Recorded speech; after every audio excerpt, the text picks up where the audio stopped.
Hola amigos de Contexto, aquí con ustedes en una entrega más, hoy en ausencia de Julio Ortega Tous, mi compañero de programa, quien está asistiendo a unos compromisos importantes.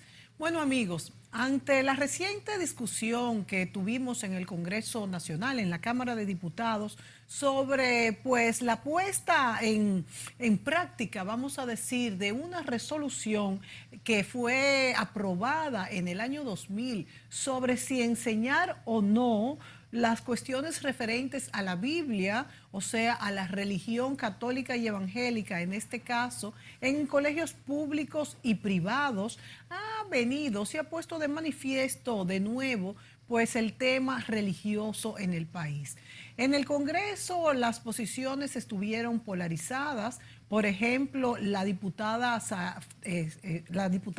Farideh Raful se pronunció pues en contra de esta disposición, aunque se declara católica, pero habló de que nuestro Estado dominicano es un Estado laico en el que se tienen que respetar los derechos de cualquier religión que se profese. La verdad es que hay mucho que colocan de un lado y de otro. Esto ha traído no solamente este tema a discutir, sino también muchos otros que también se quiere pues definir si deben de incluirse en los currículums escolares, como el tema de la educación sexual, incluso se ha hablado hasta de otros temas de historia nacional de la República Dominicana, que se ha dicho que se quiere pues desdibujar un poco lo que ha sido la real historia de la Constitución de la República. Vamos a tener como invitado en esta ocasión, en el día de hoy, al abogado Julio César Muñoz, quien es experto en temas constitucionales y sigue muy de cerca pues todo lo que es leyes, todo lo que afecta a nuestra Constitución y todo lo que puede pues ser beneficioso o perjudicial para nosotros los dominicanos que vivimos en este país. Bienvenido, Julio César. Gracias, Mónica. Saludos a los televidentes. Yo le voy a pedir a nuestro director que antes de comenzar este programa, este conversatorio análisis, nos coloque en pantalla el corto de cuando la diputada Farideh Raful rebatió o dio a conocer su posición ante esta, vamos a decir, llamada a obligatoriedad de tener las leyes como, la Biblia, perdón, como obligatoria en las escuelas públicas y privadas. Adelante. Tiene la palabra la honorable diputada Farideh Raful. Muchas gracias, presidente.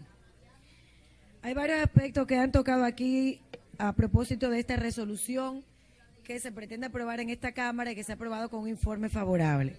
Quiero referirme en primer lugar, primero decir, antes de hablar como abogada, que soy católica, que tuve la opción de bautizar a mi hijo en la Iglesia Católica, de haberme sido bautizada, confirmada, casada, un matrimonio también católico, y que solamente me falta el sacramento de la extrema unción, que espero que no sea por ahora.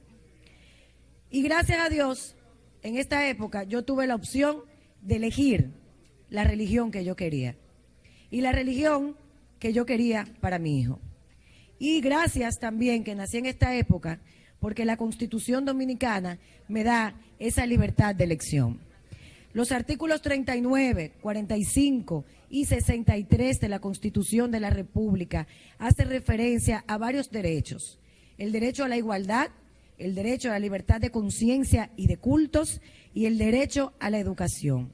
Incluso el artículo 63 establece que la familia es la responsable de la educación de sus integrantes. Eso quiere decir que le quita un peso de responsabilidad al Estado para poder adoctrinar en manera espiritual a sus ciudadanos y ciudadanas.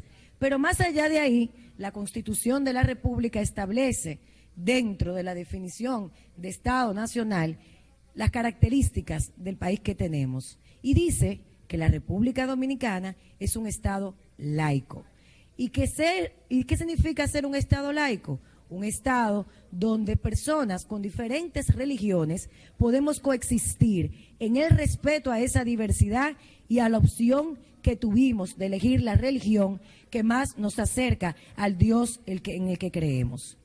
Imponer a través de una resolución la aplicación de una ley que probablemente es inconstitucional, que probablemente no, que es inconstitucional y que no ha sido declarada por el Tribunal Constitucional porque no ha sido sometido el recurso, es nosotros ratificar otro error desde el Congreso Nacional.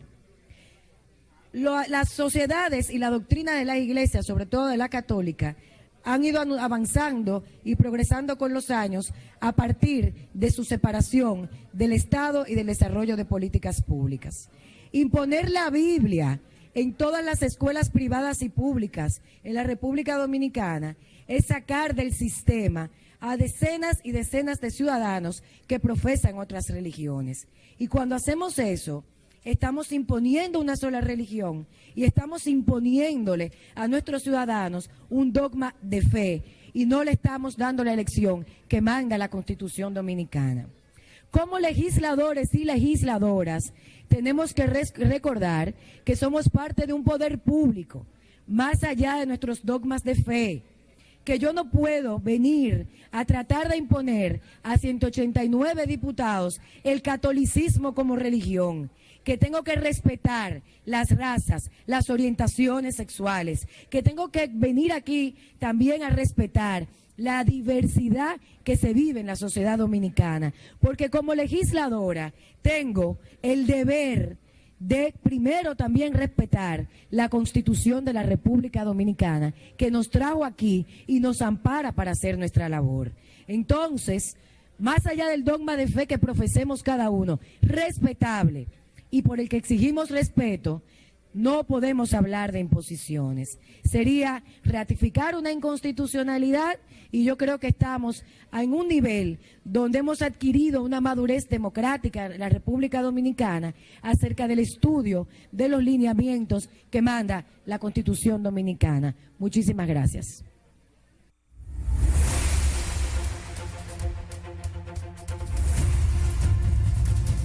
Ahí pudimos ver la posición de Farideh Raful en la Cámara de Diputados, una posición muy clara. Ella dice que esta ley, si se sometiera, fuese inconstitucional.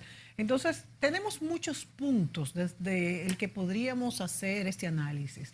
Yo, como Farideh, digo, yo soy católica, me crié en un colegio católico y me fue bien, pero que yo sea católica me da derecho a mí a imponerle a otros que tengan que escuchar esto. Bueno, también podríamos partir de que quizás la enseñanza bíblica desde el punto de vista histórico podría ser interesante, pero ¿quién nos dice que será desde el punto de vista histórico? También podríamos decir que la enseñanza de una religión puede abrir la mente para otras religiones y hasta para el ateísmo, pero estos son especulaciones. Entonces tenemos aquí con nosotros a Julio César Muñoz, quien es abogado constitucional, y yo quisiera, Julio César, que contigo pues hiciéramos el análisis. Primero, ¿qué es constitucional y qué no es? Si esto lo es, desde el punto de vista humano y de la libertad de cultos, si vivimos realmente en un estado laico. ¿Cuál es la posición desde el punto de vista constitucional? ¿Es esto constitucional o no? ¿Esta ley fue aprobada o no en el año 2000? ¿Quién la aprobó? ¿Cómo llegó? ¿Cómo se deliberó? ¿Por qué no se aplica? ¿Cuál es la historia, el marco con esta ley? Desde el punto de vista estrictamente de los hechos, la ley se aprueba en el año 2000.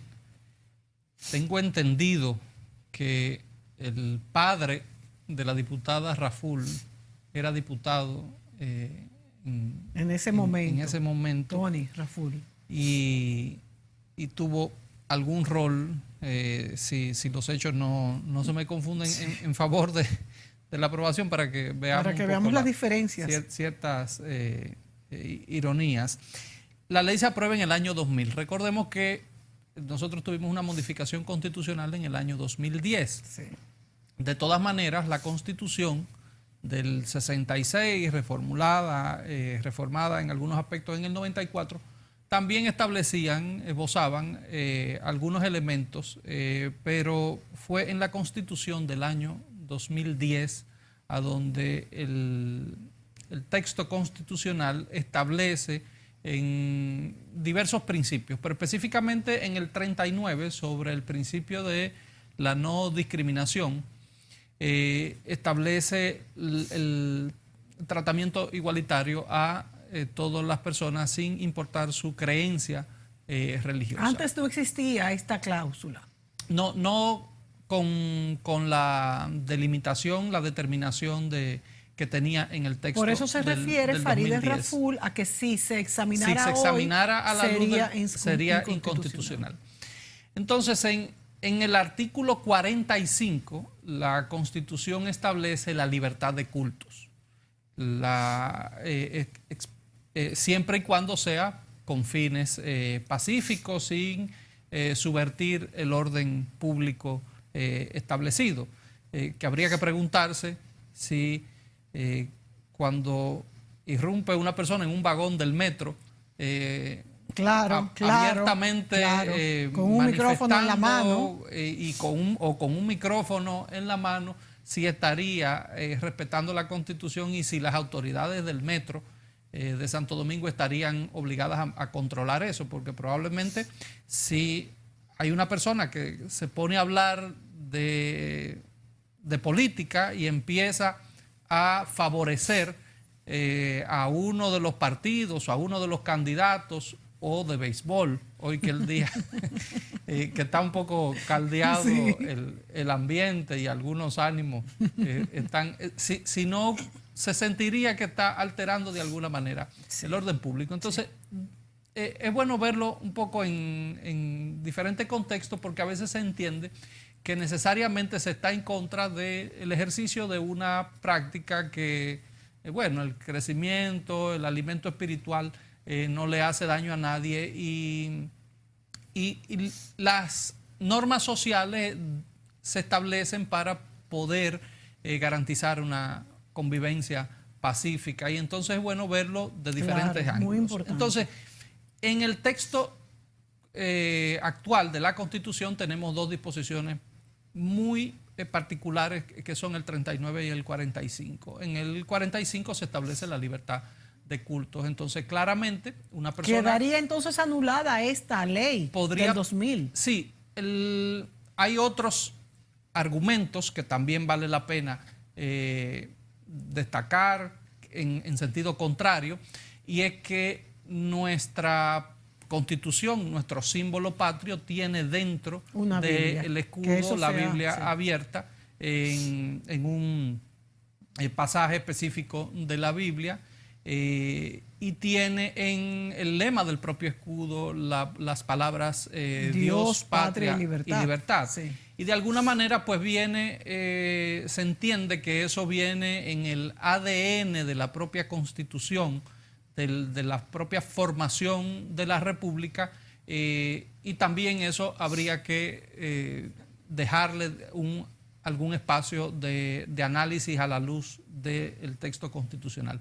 Pero hay un detalle que complica un poquito más desde el punto de vista de la regla constitucional, y es el hecho de que esta ley fue sometida a un recurso de inconstitucionalidad en el año 2008, antes de la aprobación de la modificación. ¿Y por qué fue sometida? Porque se entendía que también era inconstitucional, porque violaba la libertad de culto, que de alguna manera la Constitución del 66 lo establecía. Pero en ese momento la Corte Suprema, nuestra Suprema Corte, que era quien tenía el control difuso de la constitucionalidad, en ese momento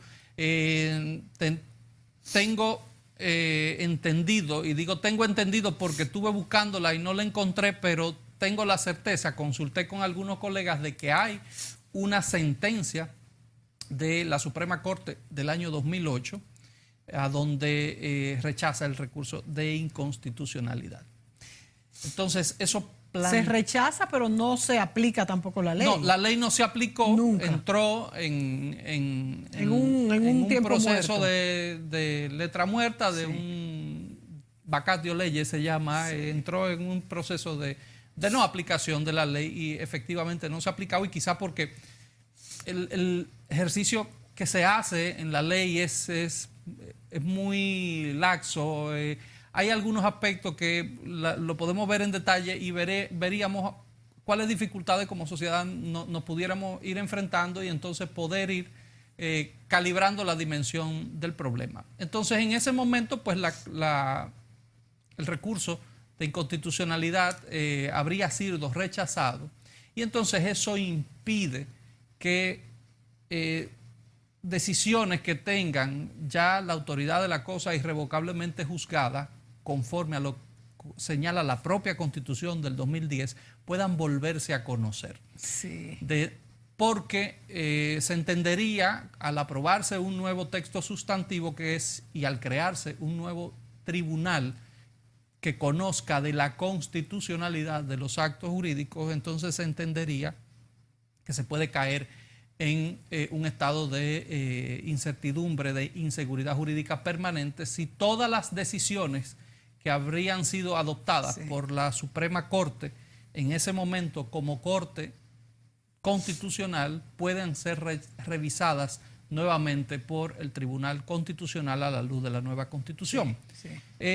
Ese es otro argumento que limita un poco el ejercicio de la constitucional, de la lectura constitucional de esta disposición. También por eso son, independientemente de que sea positivo o negativo, son cuestiones del derecho que muchas veces atan de pies y manos para hacer cambios que quizás convendrían a la sociedad. Sí, entonces, por ahí vemos un poco qué ha pasado y por qué, digamos, las autoridades, de alguna manera, pues, ni han derogado ni han aplicado la ley dentro de esos roles un poco ambiguos a donde los estamentos del Estado se colocan y colocan entonces a la ciudadanía, y entonces, bueno, pues hay a veces sus bajas, sus sacrificados. En este momento, pues sin duda alguna que la amiga, colega y compañera de alma mater,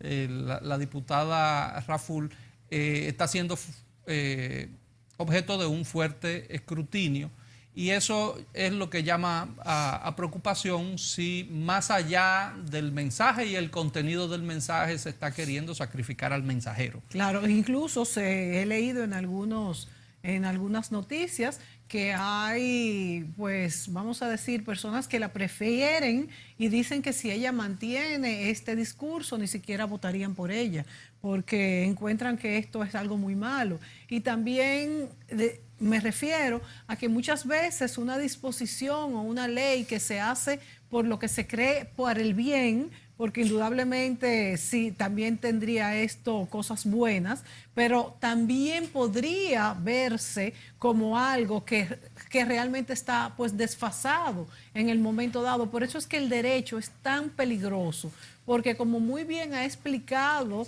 el abogado Muñoz, esta ley, al haber sido juzgada ya en el 2008, pues hay alguna cláusula que se dice que no se puede volver sobre este mismo, vamos a ver, deliberación de si va a ser aplicado o no, porque después que cambió la ley en el 2010, entonces sería como poder volver a juzgar todo lo de todo. En algún momento podría entrarse en un proceso de revisión de decisiones que tienen la autoridad de la cosa juzgada, y podría generar incertidumbre. Nos vamos a ir a la pausa, Julio César, y cuando volvamos, a mí me gustaría que tú leyeras la ley, lo que se pretende, y entonces hacer desde el punto de vista constitucional si es o no válido. Volvemos.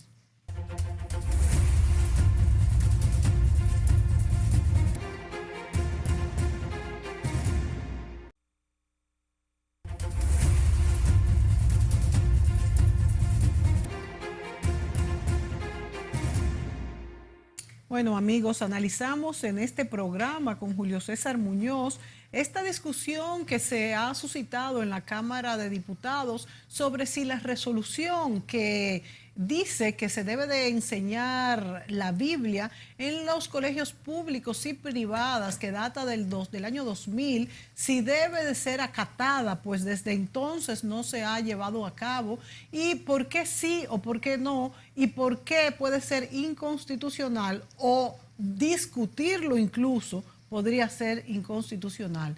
Pues Julio César nos trajo el cuerpo de la ley y nos los va a leer para que estemos más edificados en lo que esta plantea.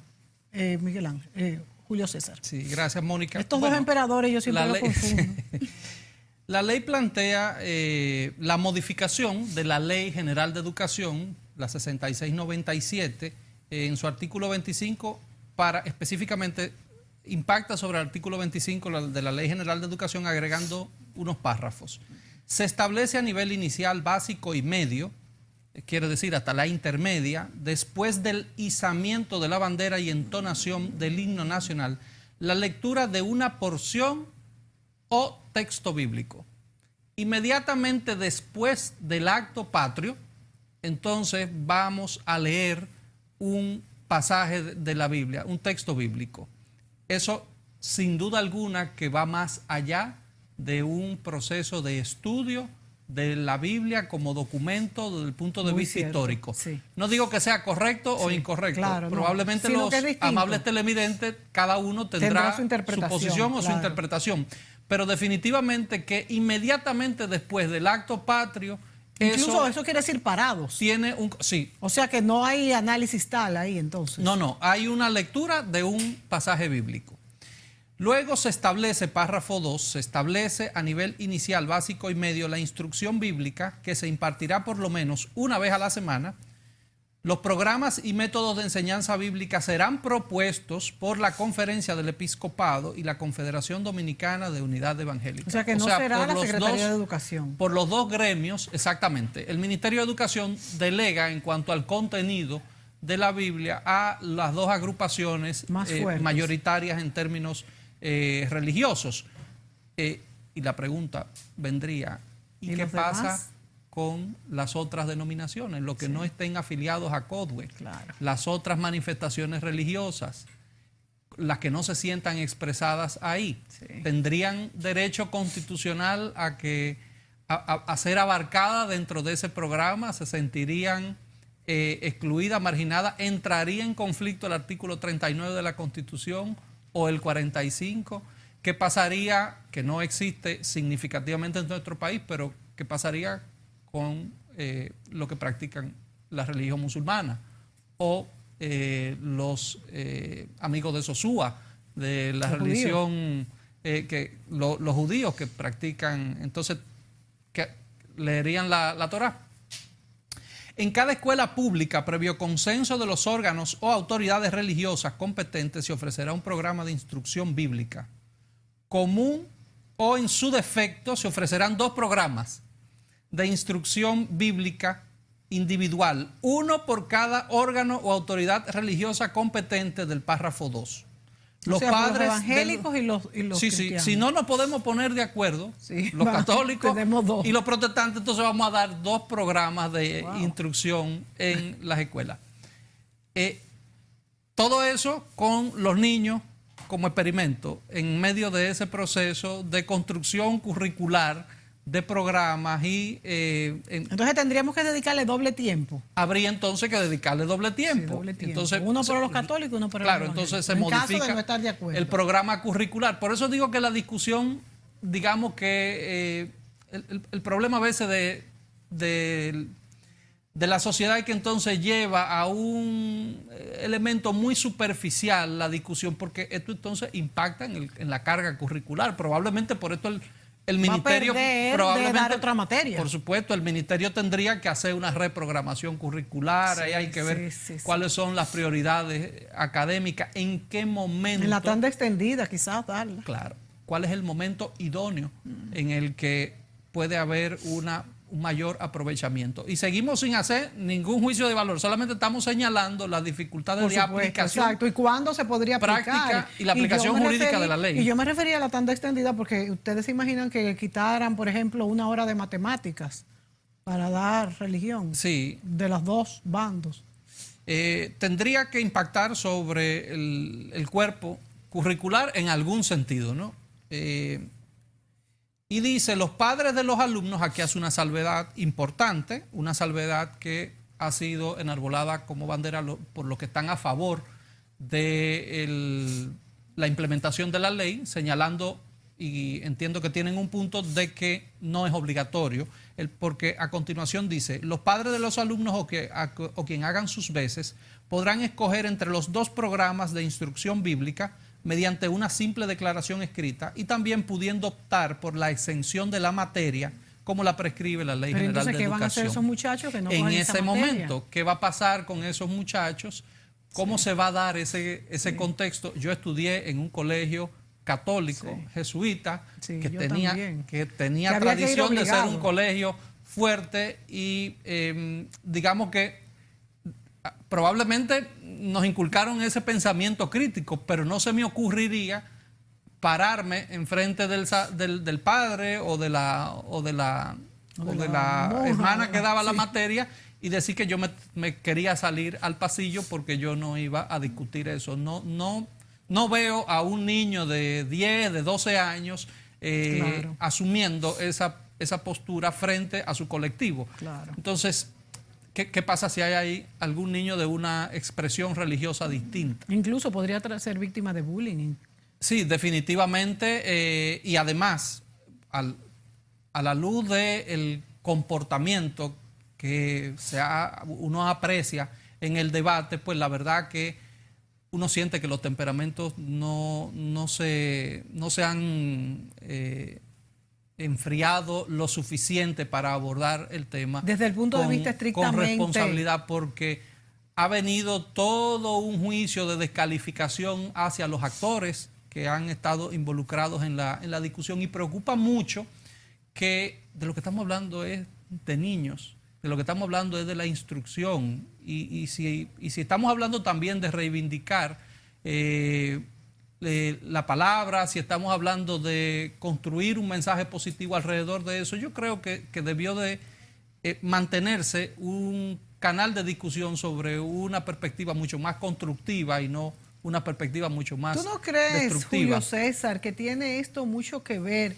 con que queriendo hacer el bien, porque obviamente estas personas están tratando de llegar a una conclusión lo más justa y lo más constructiva posible, estamos cegados en que yo tengo la razón plenamente y esto es muy peligroso? Sí, se ha apostado mucho capital político aquí en esto y las pasiones han subido. Recordemos también que la diputada Raful ha sido una abanderada en algunos temas de reivindicaciones, de oposición política y de críticas a diversos aspectos al gobierno. ¿Y tú crees que esto puede tener algo que ver? Yo creo que ha habido un caldo, captar la atención. Ha habido un conjunto de elementos ahí que han distraído un poco de la esencia de la discusión, que pudo haber sido interesante. También está muy de manifiesto en este caso de que los familiares, o sea, padre y madre, son los que deberían de tener la última palabra en cuanto a la educación religiosa de estos niños. También se habla, y es bueno aprovechar esta coyuntura para hablar también de la educación sexual, que es algo que está muy en el tapete también, hasta qué punto se debe de incluir o no la educación sexual. Y aunque se dice que también esto es una parte de los padres, es también cierto que las consecuencias de una mala o no educación sexual se ve en, por ejemplo, adolescentes embarazadas y todo lo que esto puede costar a una sociedad. Y desde ese punto de vista, vemos que también le corresponde a la escuela. Ahora bien, una cosa es educación sexual, volvemos a lo mismo, y otra cosa es un adoctrinamiento sexual hacia un tipo vamos a decir, de derrotero que quiera llevar una persona. Vámonos a la pausa y cuando vengamos vamos a discutir hasta qué punto esto es prerrogativa de las familias, del particular a del Estado y por supuesto de los educadores. Volvemos.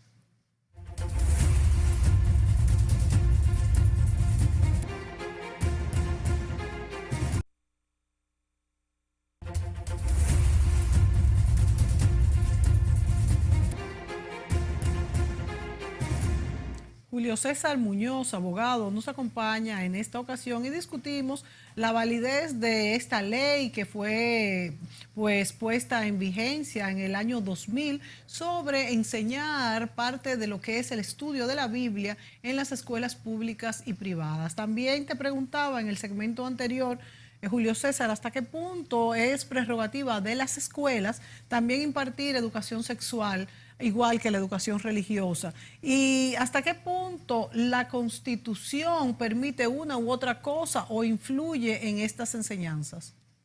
Sin duda alguna, hay temas a donde la frontera no queda muy definida claramente, y por eso es importante entender incluso un poco cualquier oposición que pueda surgir sobre la ley y sobre los resultados que podría tener ya en llevar a la práctica esto, porque podría dar lugar a otros aspectos a donde se entienda que la familia, los padres están perdiendo su terreno, su soberanía en poder decidir o en poder influir en cuanto a la decisión de sus hijos. Y entonces lo importante es mantenerlo dentro de una perspectiva estrictamente científica.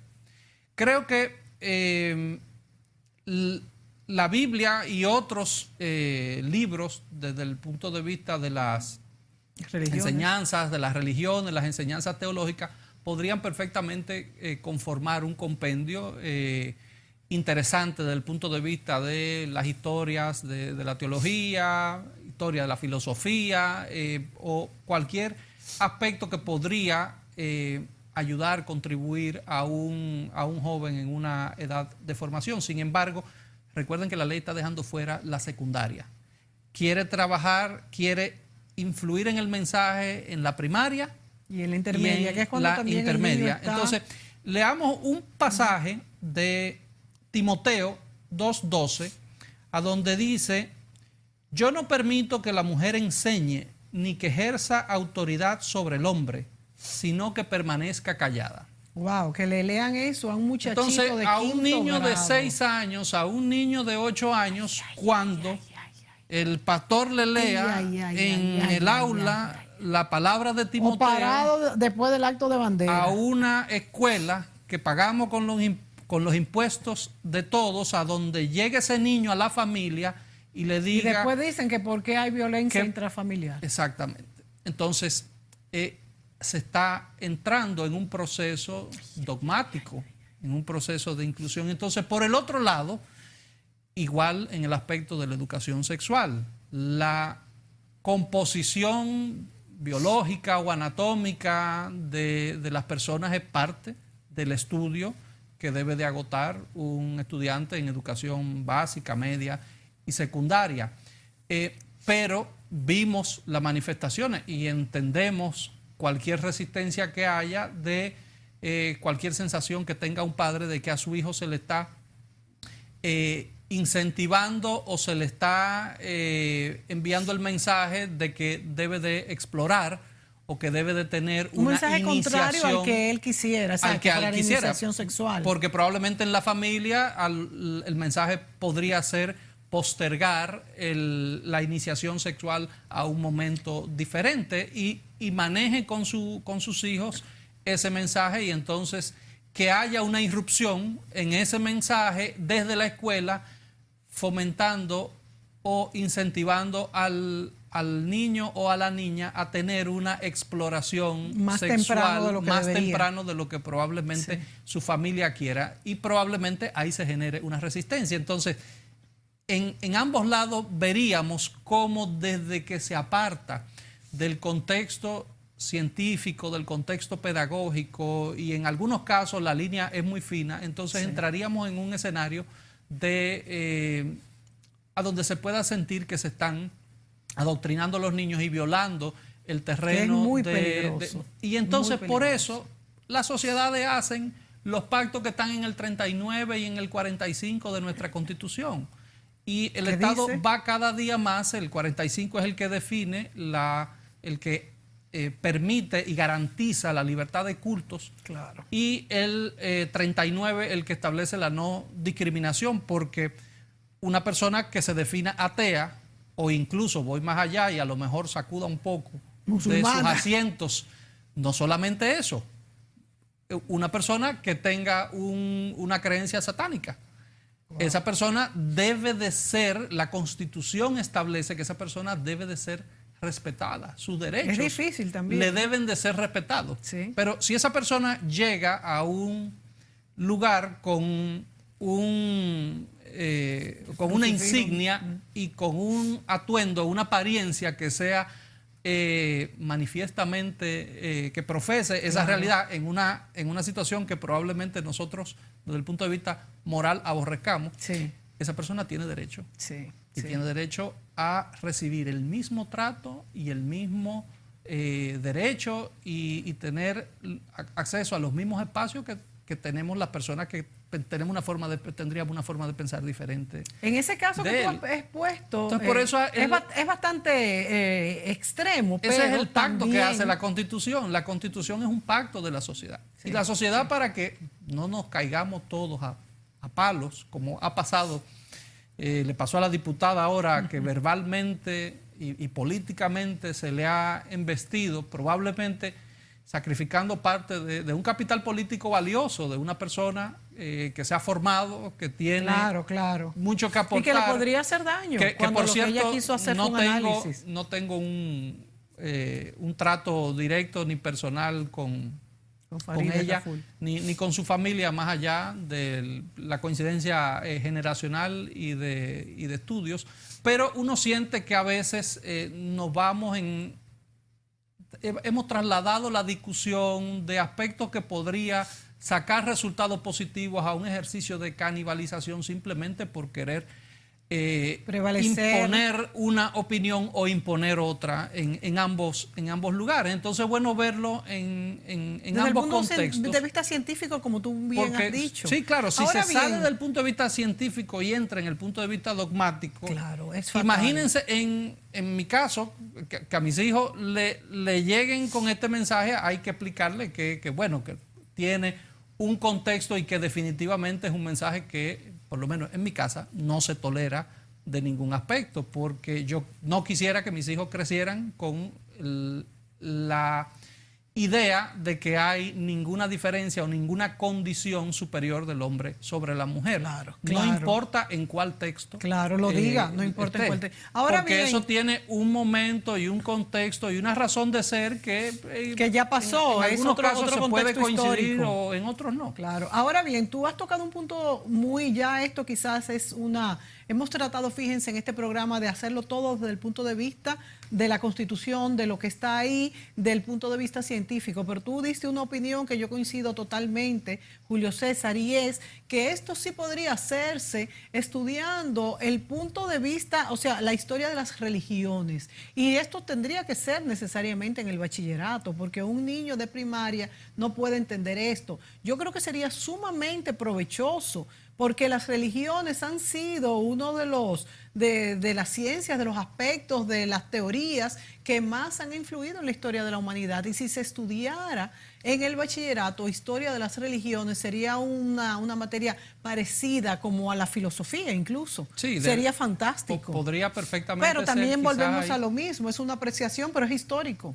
Sí, ahí entonces el dogma le debe de dar un poco de espacio a los especialistas de los temas y entonces poder... Ya no podría poder ser un construir. religioso de una u otra Claro, porque facción. la vamos a ley decir. además, lo que establece esta ley en otro de sus aspectos es que es la conferencia episcopal y es el Consejo de Unidad Evangélica quienes van a designar a estos profesores, los instructores de estas materias. Entonces, de ninguna manera esto podría aplicarse con un enfoque completamente desapasionado. Entonces, la situación en la Cámara de Diputados es una polarización, ¿verdad? Tenemos personas de ambos lados abogando porque sí y no. Lo que ocurrió es, para resumir el hecho, que se propuso una resolución para que se obligue la aplicación de la ley. Una resolución que lo que hace es que llama la atención. Y esa resolución entonces fue la moción que adoptó la diputada fue sobre ese tema. Entonces, ¿cuál es el próximo paso ya en este minuto que nos queda? Bueno, habría que ver a la luz de la disposición del Tribunal Constitucional actual si finalmente puede conocerse la constitucionalidad de esa ley y si no proceder a una modificación de la ley en el seno del Congreso. Puede entonces ser Y modificada. abocarse a una discusión mucho más amplia. Porque con la mayoría de un lado, con la polarización que existe ahora mismo, ese sería el paso, una modificación de la ley. Tendría que ocurrir una de dos, o una modificación de la ley o una decisión del Tribunal Constitucional sobre si puede o no conocer de la constitucionalidad de la ley y si sería conforme o no a la Constitución. O sea que todavía nos queda mucha tela por la que o el tema simplemente puede quedar guardadito en una gaveta. Que yo creo que es lo que va a pasar. Es muy polémico. Es muy polémico el tema y yo creo que esto es lo que va a pasar, pero todos tenemos que estar, señores, ya no puede seguir el tiempo en que las cosas pasan y no tenemos un criterio propio porque no nos dedicamos a pensar qué es lo que mejor, qué es lo que hace mejor para la humanidad, para el país, para nuestras familias, para cada uno de nosotros. Que no nos sigan dictando las cosas sin nosotros cuestionarnos, ¿verdad? Gracias, Julio César Muñoz, por estar aquí con nosotros con este análisis. Y a ustedes, señores, gracias por sintonizarnos y será hasta la próxima entrega.